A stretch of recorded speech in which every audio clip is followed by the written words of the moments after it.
Can't let you get away. আজকের আলোচনায় থাকছে 2024 সালের অন্যতম আলোচিত এবং আলোড়ন সৃষ্টিকারী অ্যাকশন মুভি মার্কো। এই ছবিটি একদিকে যেমন অন্ধকার প্রতিশোধের গল্প তুলে ধরে, অন্যদিকে দর্শককে নিয়ে যায় এক ভয়ঙ্কর রোমাঞ্চকর অভিযানে, যেখানে রক্ত, বিশ্বাসঘাতকতা ও ন্যায় বিচারের তীব্র সংঘর্ষ চোখে পড়ে। এই মুভিটি অনেকে দেখেছেন এবং অনেকে দেখেননি। তো যারা এই মুভিটি এখন পর্যন্ত দেখেননি তাদের জন্যই আমাদের আজকের মুভি এক্সপ্লেনেশন ভিডিও। এই মুভিটি যারা দেখবে তাদের মাথা ঘুরে যাবে, এত পরিমাণ অ্যাকশন এবং ভায়োলেন্স মুভিতে যা আমি আর কখনো দেখি নাই। যারা হার্ট দুর্বল রয়েছেন তাদেরকে এই মুভিটি না দেখার অনুরোধ করব। একমাত্র তারাই এই মুভিটি দেখবেন যারা ভায়োলেন্স মুভি দেখে অভ্যস্ত এবং যাদের প্রচুর সাহস রয়েছে। এই মুভিটি খুবই সুন্দর একটি মুভি। মুভির প্রথমেই দেখা যায় ভিক্টর নামে একজনকে এবং তার বন্ধুকে। ভিক্টর একজন অন্ধ মানুষ, সে তার ঘনিষ্ঠ বন্ধু ওয়াসিমের হত্যার সাক্ষী।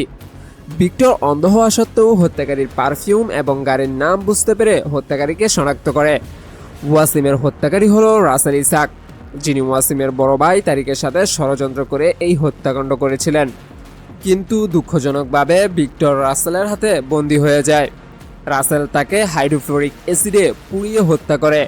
ভিক্টরের বড় ভাই জর্জ পিটার আর মার্কো হলো পিটারের দত্তক নেওয়া ভাই। মার্কো ইতালিতে থাকতো, তবে ভিক্টরের মৃত্যুর খবর জানার পরে ফিরে আসে এবং ভিক্টরের মৃত্যুর প্রতিশোধ নেওয়ার প্রতিশ্রুতি দেয়। অন্যদিকে রাসেলের বাবা টনি আইজাক পরিস্থিতিকে তার অনুকূলে আনার জন্য তার ছেলে রাসেল সহ তার কয়েকজন গুন্ডা দিয়ে মার্কোর সাথে একটি টিম গঠন করে, যারা ভিক্টরের হত্যাকারীকে খুঁজে বের করবে।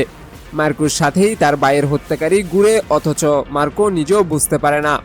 এদিকে পিটারের সাথে একটি গোল্ড চুক্তি ভঙ্গ করে আইজ্যাকের হ্যান্ডম্যান দেব। মিটিং শেষ করে পিটার ফিরে যাবার সময় আইজ্যাকের হ্যান্ডম্যান দেব পিটারকে তার গাড়িতে ছুরি দিয়ে আঘাত করে। তবে ভাগ্য ভালো, সে বেঁচে যায় এবং পিটার হাসপাতালে ভর্তি হয়। হাসপাতালে শুয়ে জ্ঞান ফিরে আসার পর পিটার মার্কোকে জানায় যে টনি এবং রাসেল ভিক্টরের মৃত্যুর জন্য দায়ী। মার্কো প্রতিশোধ নেওয়ার আগেই রাসেল মার্কোকে আহত করে ফেলে। তারপর সেখানে প্রচণ্ড পরিমাণ অ্যাকশন এবং ভায়োলেন্স দেখা যায়। তারপরেও মার্কো সেখানে রাসেলের লোকদের হত্যা করে ফেলে। আর মার্কো যখনই রাসেলকে হত্যা করতে যাবে তখনই মার্কো জানতে পারে ভিক্টরের বান্ধবী ঈশার গর্ভে ভিক্টরের সন্তান রয়েছে এবং ঈশা টনির হাতে বন্দী রয়েছে। এর ভিতরে মার্কো হ্যান্ডম্যান দেবকে ধরে নিয়ে যায় এবং তাকে হত্যা করার আগে তার থেকে অনেক তথ্য জানতে পায়। অন্যদিকে রাসেল ঈশাকে আটক করে মুক্তিপণ হিসেবে অনেক সম্পদ দাবি করে। তবে মার্কো টনিকে মেরে তার হাত কেটে নিয়ে সম্পদের পরিবর্তে তার বাবার কাটা হাত রাসেলকে উপহার দেয়। রাসেল শত চেষ্টা করেও তার বাবা টনিকে সে বাঁচাতে পারে নাই। মার্কো এমনভাবে টনিকে হত্যা করেছে যে রাসেল নিরুপায় হয়ে তাকিয়ে থাকা ছাড়া আর কিছুই করতে পারে নাই। রাসেল প্রতিশোধের জন্য মরিয়া হয়ে তার দত্তক ভাই সাইরাসের কাছে সাহায্য চায়।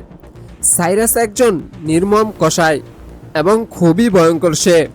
তারা একদিন রাতের বেলা ঈশার পেইন উঠলে পিটারের বাড়িতে হামলা করে এবং পরিবারের সবাইকে সেখানে হত্যা করে। পিটারের বাড়িতে এই হত্যাকাণ্ডটি ছিল খুবই নির্মম, খুবই নৃশংস। অবশ্য এই ভয়ঙ্কর হত্যাকাণ্ড দেখে আমি নিজে আটকে উঠেছিলাম। যাই হোক, এই হত্যাকাণ্ডের পর এখানে শুধু বেঁচে থাকে মার্কো, পিটার ও ভিক্টরের বাচ্চা। সাইরাস এবং রাসেল ভিক্টরের নবজাতক সন্তানকে অপহরণ করে তাদের একটি কারখানাতে নিয়ে যায়। মার্কো এবং পিটার দুজনেই গুরুতরভাবে আহত এবং অসহায় হয়ে পড়ে। পিটার মার্কোকে শুধু ভিক্টর নয়, পুরো পরিবারকে হত্যার প্রতিশোধ নেওয়ার জন্য বলে। তারপর মার্কো নিজেকে প্রস্তুত করে বাচ্চাটিকে বাঁচাতে তাদের কারখানাতে যায় এবং সেখানে অনেক ভয়ানক এবং ভায়োলেন্স অ্যাকশন দেখতে পাওয়া যায়, যেখানে মার্কো রাসেলকে ছুরিকাঘাত করে এবং তার হৃদয় ছিঁড়ে হত্যা করে। সাইরাস নবজাতক শিশুটিকে একটি অ্যাসিডের উপর ধরে রাখে, তবে মার্কো সাইরাসের মাথা আলাদা করে ফেলে এবং অ্যাসিডে পড়ে যাওয়ার আগে শিশুটিকে উদ্ধার করে। তো এই ছিল মার্কো মুভিটির এক্সপ্লেনেশন ভিডিও। মুভিটির মধ্যে তেমন শিক্ষণীয় কিছুই নেই, তবে একটি উদাহরণ পাওয়া গেছে। পাপ করলে তাকে শাস্তি পেতেই হয়, পাপ কাউকে ছাড়ে না। যারা অ্যাকশন মুভি পছন্দ করেন তারা মুভিটি মাস্ট দেখতে পারেন। তবে মুভিটিতে তেমন প্রেম ভালোবাসা নেই, মারামারি কাটাকাটি অনেক বেশি। এক কথায় বিনোদনের জন্য এবং অ্যাকশন প্রেমীদের জন্য দারুণ একটি মুভি। তো এই ছিল আমাদের আজকের ভিডিওটি কেমন লেগেছে তা অবশ্যই আমাদের কমেন্টে জানাবেন। আমাদের চ্যানেলে নতুন হলে অনুরোধ থাকবে চ্যানেলটি সাবস্ক্রাইব করার জন্য। দেখা হচ্ছে পরবর্তী কোনো ইন্টারেস্টিং ভিডিওতে। ততক্ষণ পর্যন্ত সবাই ভালো থাকুন, সুস্থ থাকুন। আল্লাহ হাফেজ।